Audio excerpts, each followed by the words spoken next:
আজকের রান্না করেছি ভাত, সাথে ভিন্ডি দিয়েছি আর কাঁচা কুমড়ো সেদ্ধ দিয়েছি।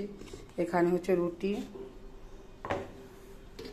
এখানে হচ্ছে উচ্ছে কুমড়ো ভাজা, এটা হচ্ছে তোমার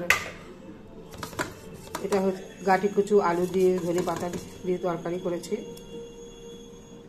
এখানে করেছি তোমার কাটাপোনা মাছের ঝাল আমি দিয়ে আলু দিয়ে ধনে পাতা দিয়ে।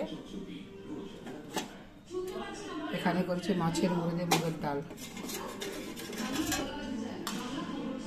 এই দেখো মাছের মুড়ি দিয়ে মুগের ডাল।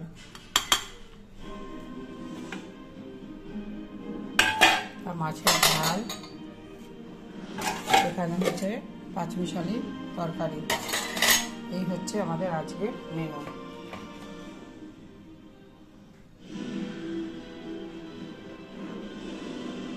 এই আজকের মেনু।